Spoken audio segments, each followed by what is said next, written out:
Good morning, everyone. Good morning. My name is Christy James, and I'm a member of the board of Center for French Colonial Studies and also a member of the Foundation for the Restoration of St. Genevieve and co-chair of the conference.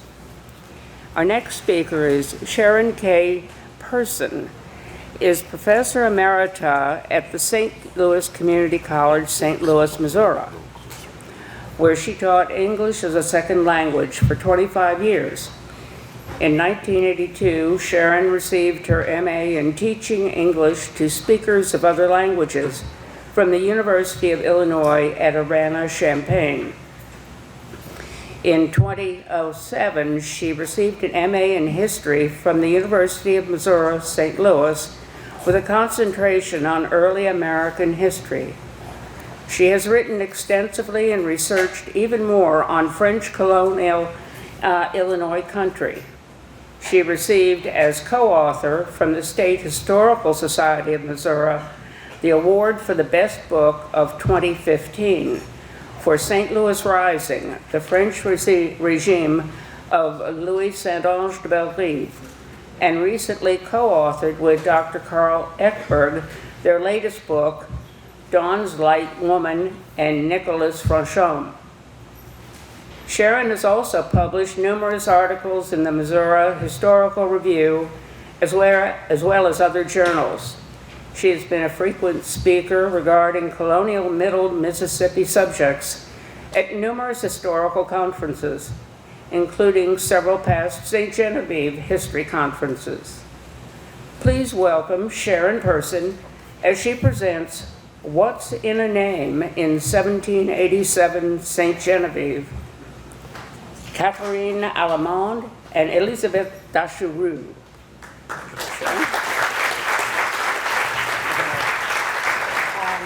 Good morning. Thanks for coming, everybody. I didn't make a title slide. I apologize. I'm just going to jump right in, although, give me a moment. I want to express my gratitude for ongoing support, everything I do, from Helen Christ and from Carl Ekberg. Neither of them, though, is responsible for what I'm saying today. And I also want to express my appreciation for some of the colleagues we have lost, Suzanne Somerville, Diane Shepard, and Margaret Brown. Real guiding lights for me. So, in May 1802, two leading merchants at St. Louis, Manuel Lisa and Charles Sanguinet, had their bateau named the Aimable Caterina loaded up with typical products shipped downriver from the Illinois country: furs, salted meat, bear oil, flour, and lead. The boat, bound for New Orleans, carried the owners and captain, 19 sailors, an enslaved family, likely for sale, destined for sale, and 5 rowers. 3 of the rowers were enslaved, and 2 were free. These 2, Antoine Coton-Mailly and Antoine Datchurut, both noted as mixed race. It says mulattos libres rameros, so free mixed race rowers.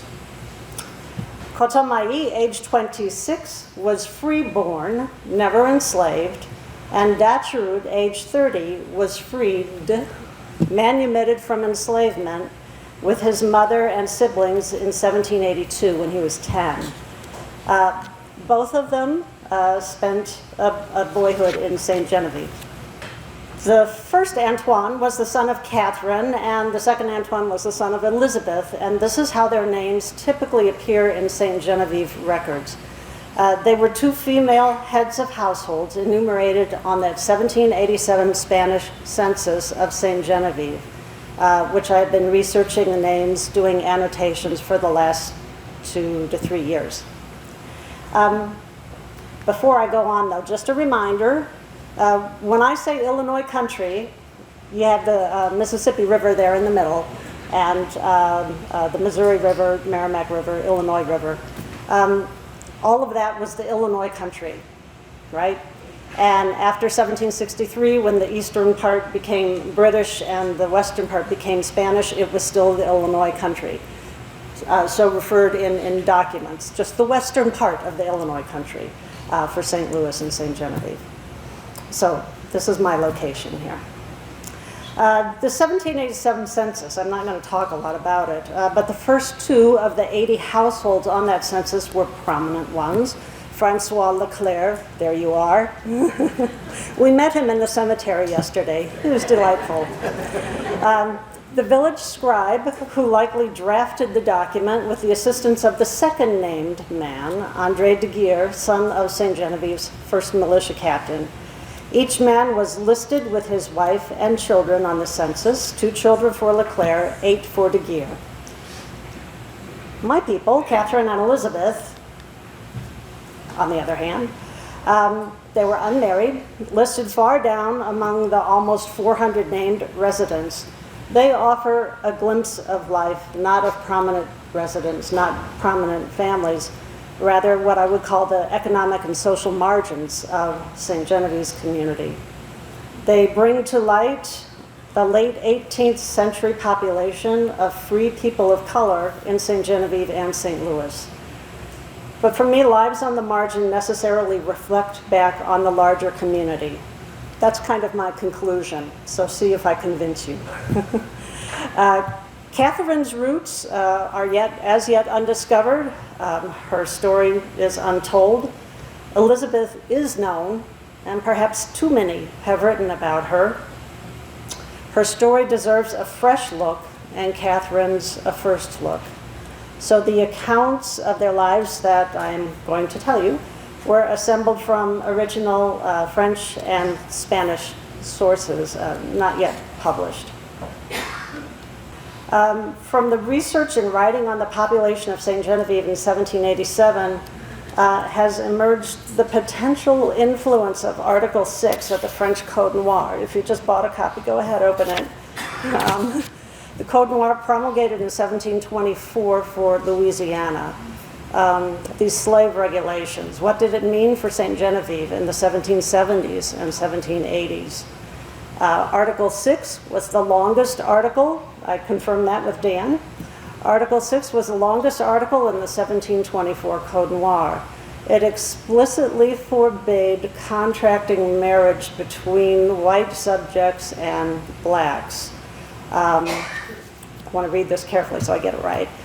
Whites, freeborn and freed blacks could not be in concubinage with slaves. Concubinage, do I have to define that for you? Having a mistress, sexual relations, that stuff. However, the code did not forbid concubinage and domestic relations between whites and free blacks. As historian Jennifer Spear expressed it, non-marital relationships between free blacks and whites eluded the code's scrutiny. But these clauses seem to have touched both Catherine and Elizabeth and their families, even though in general, and I think Carl's essay will say this, there was not strict adherence to some of the provisions of the code. Pierre Gibault, the priest who served Kaskaskia and St. Genevieve beginning in 1768 and irregularly through the early 1780s, officiated at the baptism of each one of Catherine's children from 1773 in Kaskaskia to 1783 in St. Genevieve, making him somewhat the family chronicler. I have a lot of names, and so I'm putting things up here to help you out. Coton Mailly was the name of Catherine's Native American husband, deceased around 1775. That is what Gibault tells us. Coton Mailly was the name used by Catherine and all of her children. If you look at the dates, he died around 1775. The last children were baptized in 1783, and they all used the name Coton Mailly. On the 1787 census, though, Monsieur Leclerc, you wrote Catherine Alemande, which means the German, right? Alemande is found in no local Sacramento civil record. I looked in Lower Louisiana, I looked at the Acadians, I looked at the Germans, I looked at Canary Islanders, nothing. I have no idea where that name Alemande came from. I believe it was invented, perhaps to indicate she was an outsider, not of French or Spanish origins. Catherine's children and some of her grandchildren are known to historians, both famous and infamous, the children and grandchildren, in St. Louis and Natchitoches, but not Catherine herself. So you can see Gibault was fairly consistent in how he wrote about Catherine and her children in the sacramental registers. Sacramental records often offer historians opportunities for rich descriptions and interpretation. In the case of Catherine, Gibault's consistency is very unsatisfying and just leads to more questions. Only the first of Catherine's children was born while her husband was alive, it seems, and she never remarried. Gibault described Catherine as English. At that time, English meant from the lands east of the Mississippi. Maybe just east of the Mississippi. For example, the Treaty of Paris in 1763 transferred Natchez to British control. Or possibly she and her Native American husband came to the Illinois country from deeper British territory. I haven't been able to find them. Notice the last one. In the 1783 baptism, Gibault noted Catherine as the widow of a black man. In 1847, somebody went into the sacramental records and crossed it out and changed it to Sauvage, which means Native American. The identity of her partner, the father of her children after her husband's death, was nowhere stated during her lifetime. Important to note is that Catherine was not given a racial designation in any record, which indicates that people considered her to be white or Native American. However, the last four of her children, Charles excepted because he may have been Native American, from a Native American father. So the last four of her children in all of the records are called mulâtres, mulâtres, in other words, mixed race, black and white. But they were not categorized as mixed race on the 1787 census. Is he still here, Monsieur Leclerc? The entry for Catherine and her children looks like that of any other white and free family. So what are we to make of this? The existing records do not confirm it, but my speculation is that Catherine's partner during widowhood was almost surely a freeborn or freedman considered black. In fancy terms, a racially exogamous relationship. Possible, but less likely he was an enslaved black man. So, the 1787 census assigned occupations to all adults. Catherine was called a comerciante, a businesswoman, but her listed occupation belied her actual situation. Catherine and her children lived at a house with a dirt floor. The entire structure measured 15 feet on one side and no other measurements exist. The house was less valuable than one of the pieces of furniture that stood within, a buffet. The family's livestock, cows, pigs, chickens, 2 horses, likely provided the little income that resulted in her designation as a businesswoman, along with 10-year-old Antoine, was noted as a hunter, 10 years old. Though she owned a standard-size single plot of farmland, the census listed no crop production. After Catherine's death in 1790, the 3 younger children were each taken in by their godparents. The local inventory to state goods, house, and livestock, most of the value was livestock, added up to a meager 1,887 livres, an amount that if you divide it by 4 for the 4 surviving children, would not provide the guardians with sufficient funds to feed and clothe the young wards into adulthood. The twin girls were only 7 years old when their mother died, some years away from marriage. The family's plot of farmland was sold, and Charles purchased a filly 2 years old from his mother's estate. I picture him buying that filly and heading south. The small estate reflects a tenuous situation, and I think we have to think about the burden, the implication of a burden to the godparents here as well. The 2 adult Cotomaï sons eventually moved south, leaving their sisters in the Illinois country. Antoine and Charles settled down at Isle Brevel near Natchitoches on the Cane River, where we did not have our conference last year. Isle Brevel was a tightly knit community that became home to a number of free mixed-race Creole families with French, German, African, Spanish, and Native American heritage.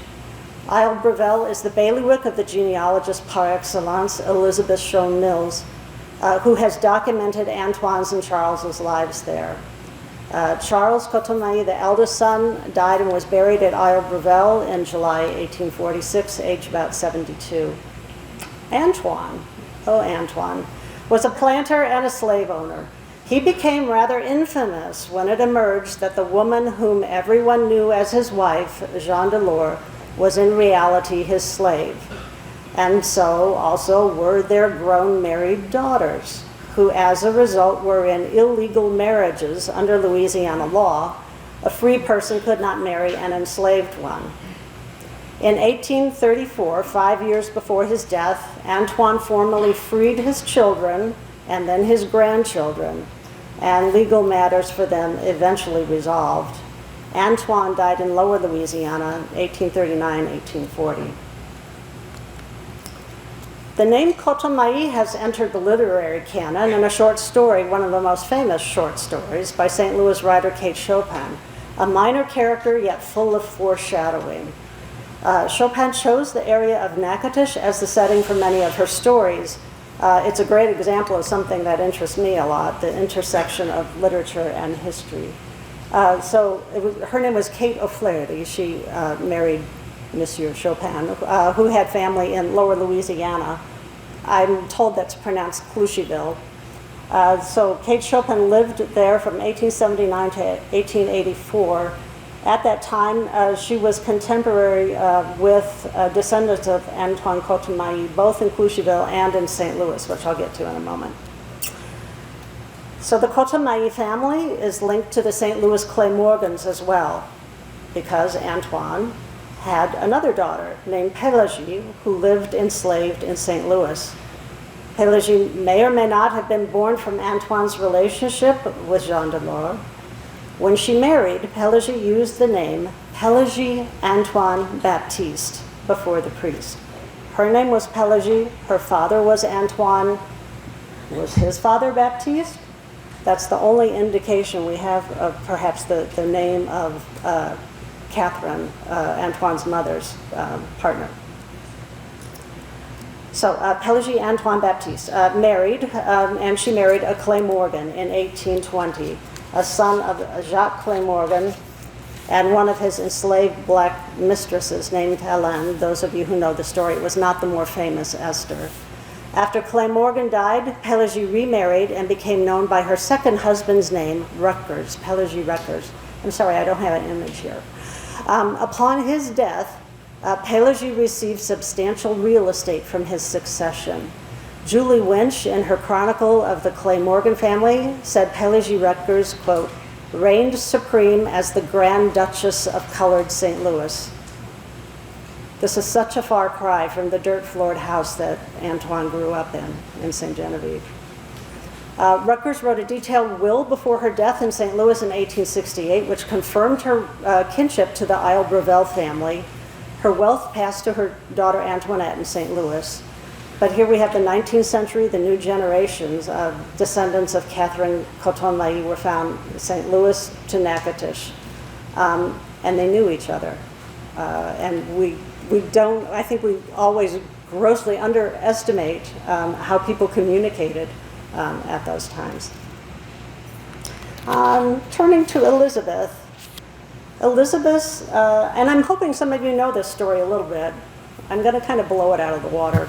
Élisabeth was the mother of the 1802 rower Antoine Datchurut. In the 1787 census, her name appeared as Élisabeth Negre Libre.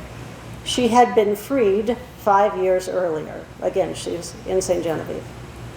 Her name appears in 3 forms over the years: Élisabeth, black slave of Jean Datchurut; after manumission, Élisabeth free black, as she was in the census; and in St. Louis, Élisabeth Datchurut. Jean Datchurut, born in France, was a Louisiana merchant who actively bought and sold enslaved people in New Orleans and the Illinois country. Vital information, such as where and when Datchurut purchased her, are as yet unknown. Elizabeth died in St. Louis around 1820. So the story of Elizabeth and Antoine Aubuchon, how their relationship began is another unknown, but the end of it, nearly 3 decades later, in contrast, is fairly well documented. And I have to say there's sufficient continuous evidence to demonstrate conclusively that Antoine Aubuchon, a white man, did not own Elizabeth at any point.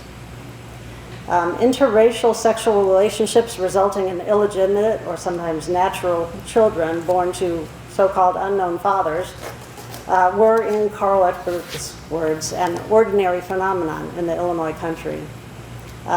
Nevertheless, these situations beg the question of what happened to the children. So the 1787 census shows Elizabeth with 2 children, though by then she had at least 5 surviving children from 7 births. Her listed occupation was farm worker, not landowner. Most heads of household were landowners. Elizabeth was not. Farm worker, in fact, was the most common occupation for adult males on the census who were not heads of household. So she was freed in 1782. So over the nearly 2 decades of her life as a freed woman in St. Genevieve, she doesn't appear to have purchased land, though she had the resources to do so, and you'll see that in a minute. And like Catherine, she initiated no known transactions with Monsieur Leclerc or any of the village people who served as village notaries. She was not a party to any of these civil records, no sales contracts, nothing. And to me, this is another way, to try to define the margins of society. Enslaved persons in French and Spanish colonial Louisiana became free in 3 basic ways: through notarial declaration by the slave owner, by last will and testament, and then under the Spanish regime, beginning around 1778, also by a process called coartación, or self-purchase, meaning the slave could kind of negotiate with a slave owner for a purchase price, and it would be, when it was paid, the slave owner was obligated to free the slave. Elizabeth's manumission may have been a case of self-purchase. Datchurut does not seem to have been a man who was moved by anything other than a court order or a business deal, and a self-purchase was essentially a business deal. It enabled the slave owner to replace the one lost to freedom. Jean Datchurut registered his manumission of Elizabeth with the lieutenant governor in St. Louis, not with officials in St. Genevieve. There is no record in St. Genevieve, in September 1782. What we know from this record, which unfortunately no longer exists in the original, I think it's hiding somewhere. It will be found someday. Elizabeth Black, age about 26, and 3 mixed-race sons named Peter, Antoine, and Bernardo. I love that. But you can see them there. And I have to say, for those of you who are wondering about my showing my homework, it's through the children's names that you can follow these women. Maybe, though, Elizabeth's manumission came about from community pressure on Datchurut over her extended relationship with Aubuchon.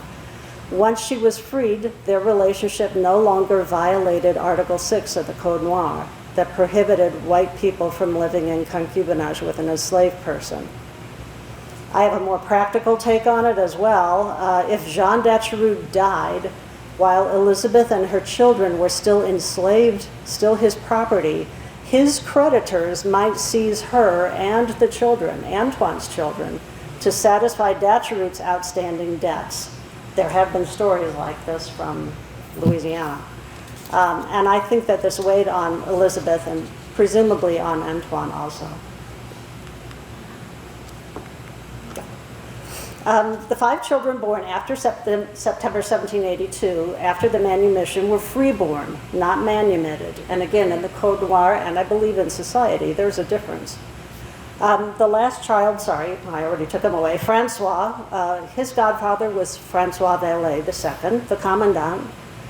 Francois was born just 2 years before 48-year-old Antoine died in 1798 at the home of his sister and brother-in-law. The initial estate inventory was conducted 2 days after Antoine's death.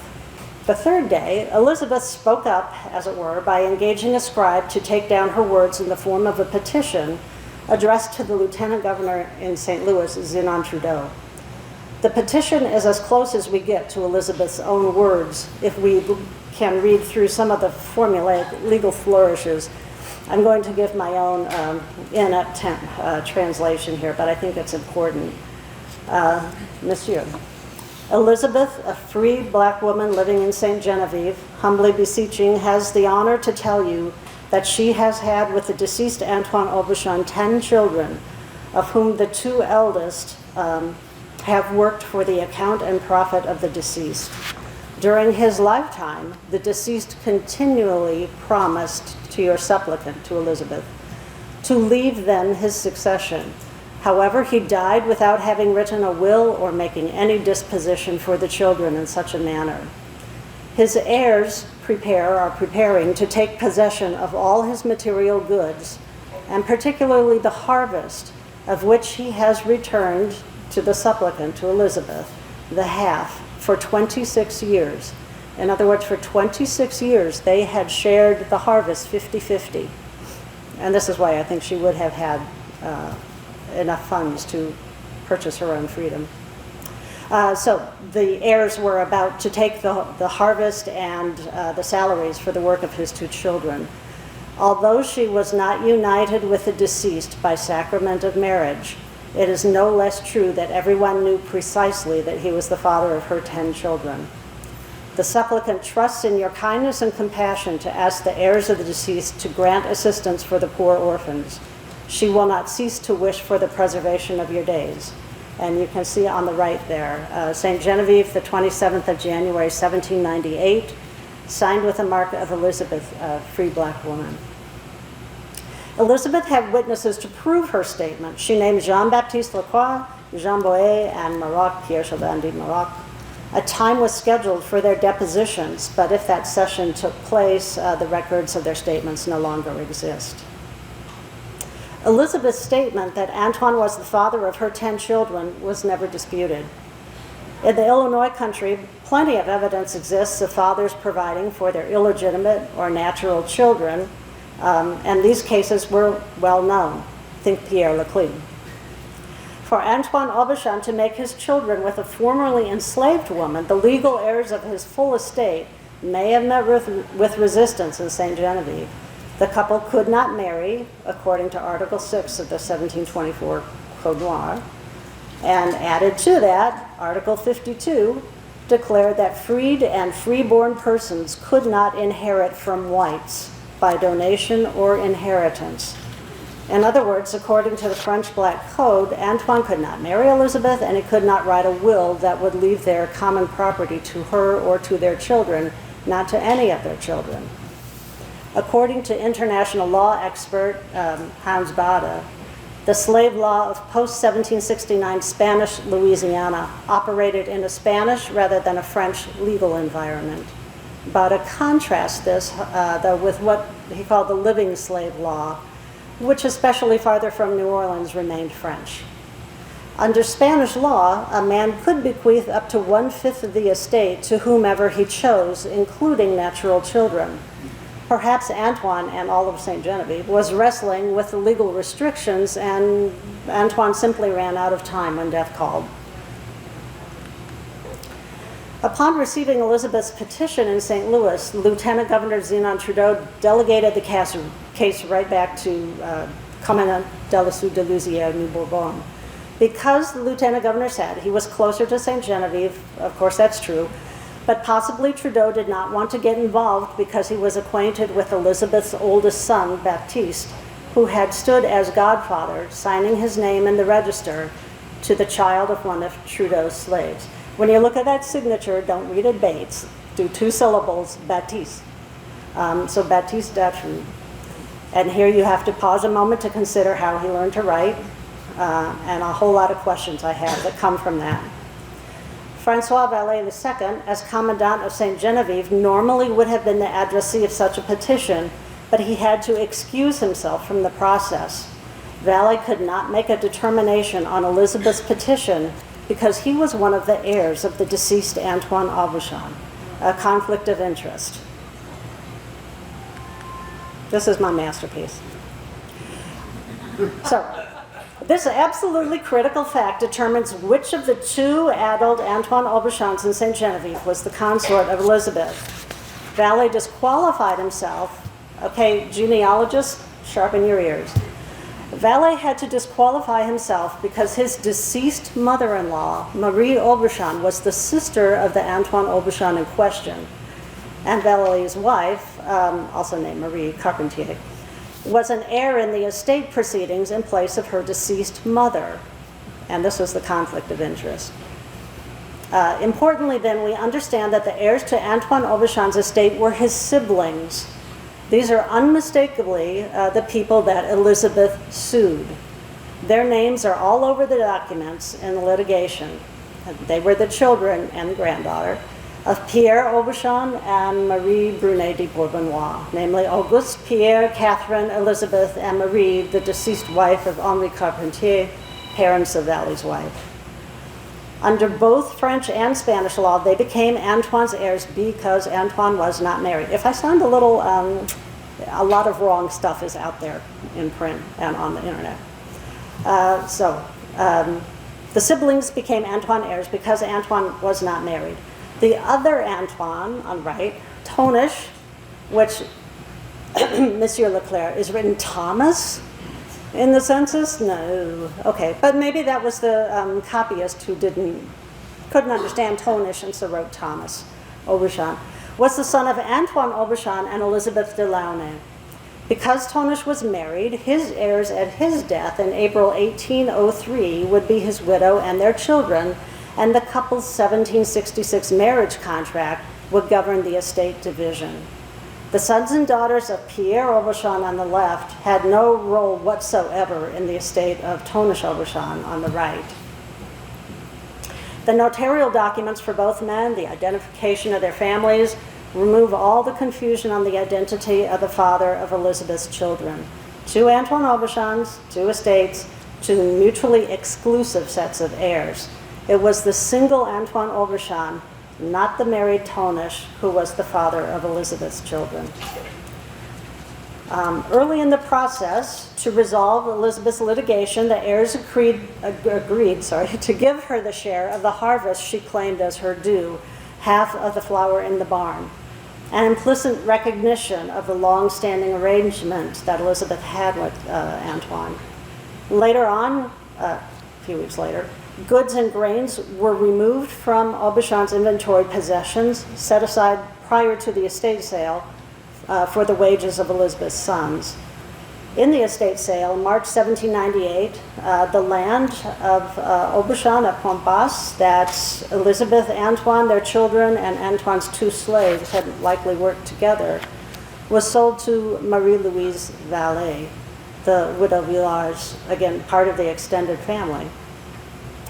The proceeds from the estate auction, including the sale of the two enslaved men, were distributed equally among Antoine's siblings.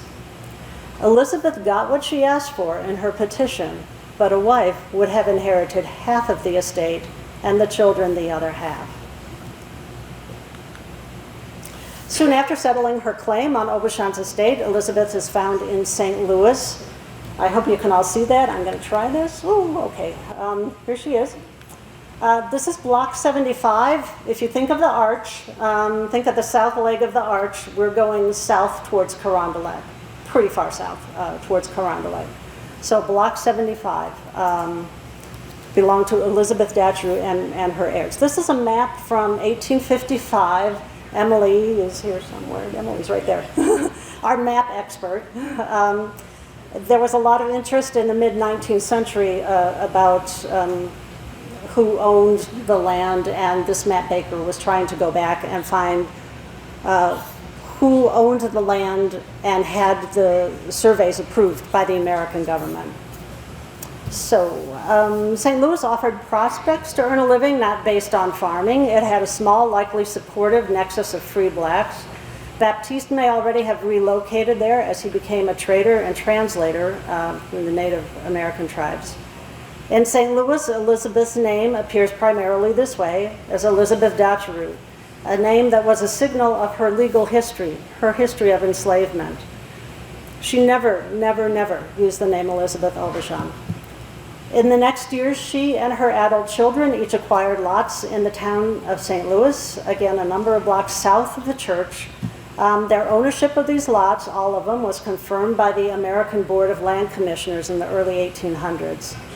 Elizabeth additionally owned farmland in St. Louis, where she had not in St. Genevieve.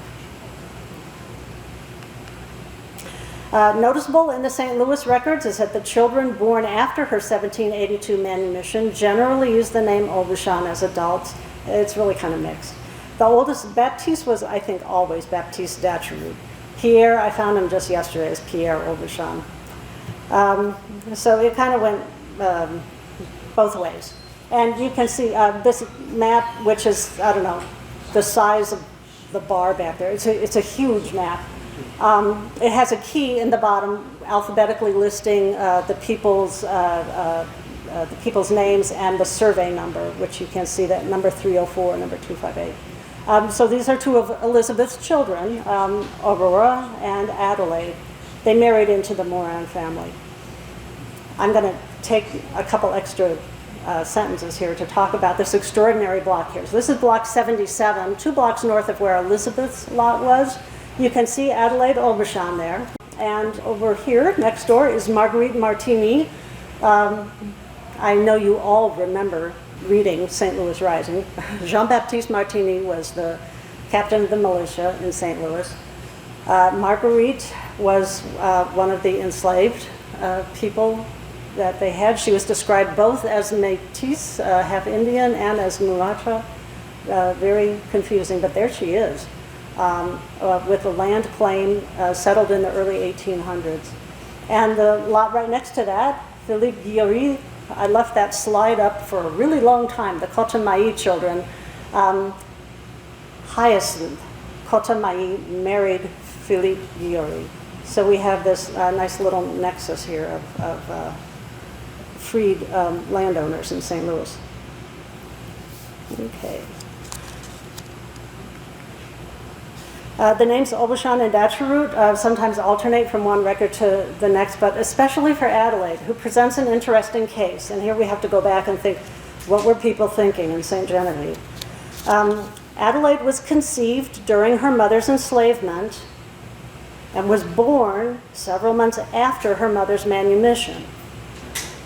Though Elizabeth herself was free in December 1782, Gibault, once again, wrote in the baptismal record the phrase slave of Datchurut. Well, Elizabeth wasn't the slave of Datchurut by then.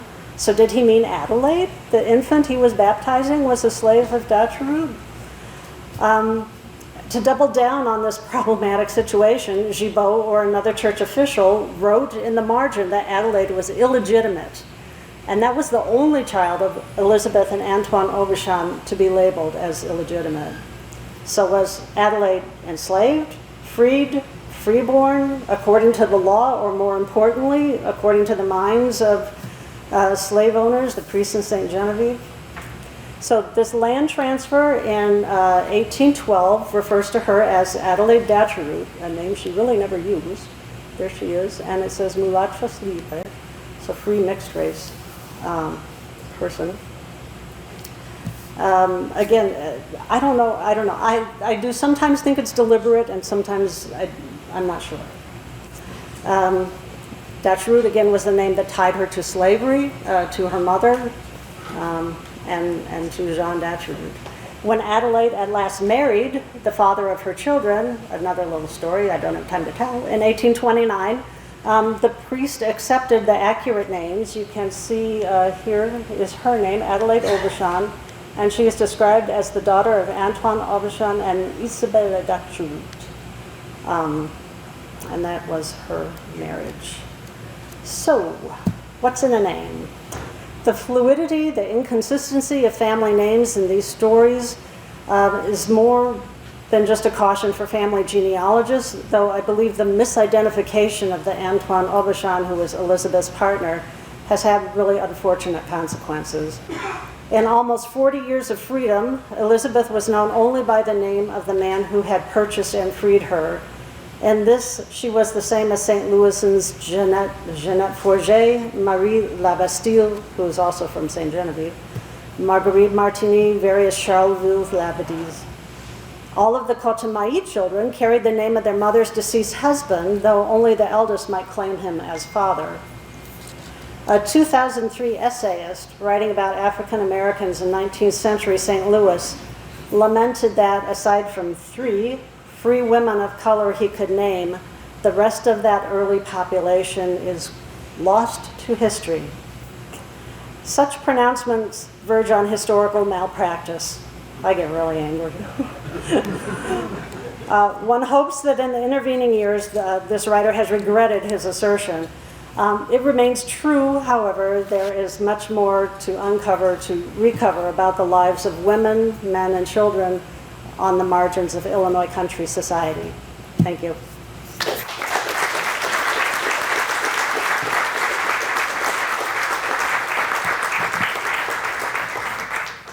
Maybe I didn't.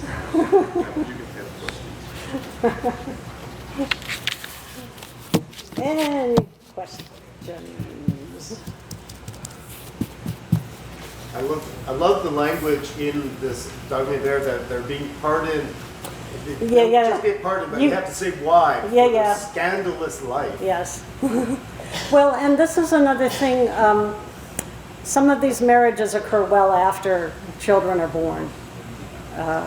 So that's kind of another characteristic of this population.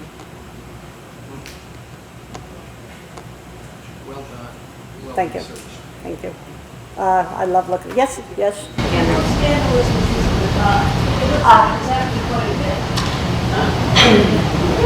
I did not mention the Antoine Janice Marie Louise story, but I think it fits right in. It was scandalous. Again, it was scandalous because it was public. It was scandalous. Carl said it this way, as have others. It was scandalous because it was public, not just because it was behavior that was looked down on. Again, he was in an affair with an enslaved person. And the question has to arise, if she had been free, would all that complaint from his family still have occurred? He did eventually marry her in the 1800s. How common was it? I don't know. The researchers in Lower Louisiana say it's not even as common in Lower Louisiana in documentation as it seems to be in kind of common memory. These are the stories that emerge, and how many others there are, I don't know. I have done a lot of the research on manumissions, and they are very varied. Sometimes someone a man is purchasing a child without directly saying that it is his, but a 3-month-old. What is the reason for purchasing an enslaved infant? Yeah. Yes.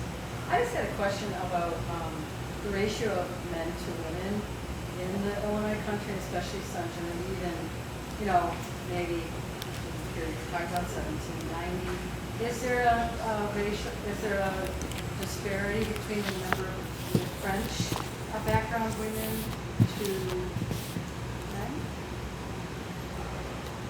I know the I'm just answer to wondering this. if that No, makes I have a bag full of statistics over there. They're not up here. Traditionally, yes. But by the 1770s, I can't really speak. If we're looking for that as a reason for it, I just don't know. I don't know. But I do have the numbers.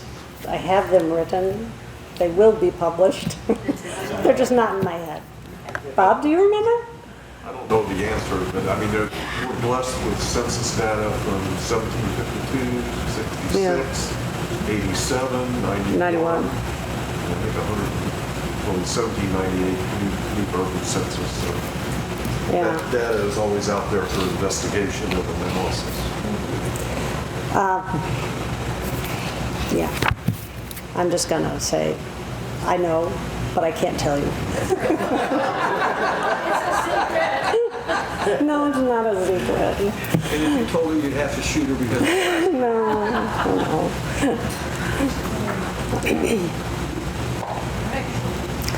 Yes. Oh, I'm sorry. Yes, Andy. That's okay. It's a odd and rather specific question, but taking you back to the very gory focus you are on the father slide with the math model that you mentioned the nickname of Tonish. Yes. And so we've been involved in a number of conversations since we got here yesterday about nicknames specifically in this period. Is there anything you have to say about that or that relationship of nicknames and chasing down these paternity records? This particular one, it's clear that with two Antoine Aubuchon, somebody had to have a different name. Have I seen that nickname Tonish a lot? Maybe just once or twice. It's not common. The other Antoine Aubuchon was always Antoine Aubuchon. No nickname. Is that somehow like the Yes. Okay. Yeah. Okay, so that would be like in the case a junior or someone who's a junior, that would become a nickname. I had an Uncle Jack whose name was John. I didn't learn his name was John until I was a teenager. Okay, yeah. Yeah. This may be an obvious question to people here, but I don't know the answer to it. So what's the difference between a nickname and a heat? I think the way we're throwing it around this room, there's no difference. Okay, thanks. I just want to make sure. Well, I mean, Tonish is a first name. A D name is usually a last name, used as a last name. Yeah. I'm sure a million people could correct me if I was wrong on that. Thank you very much.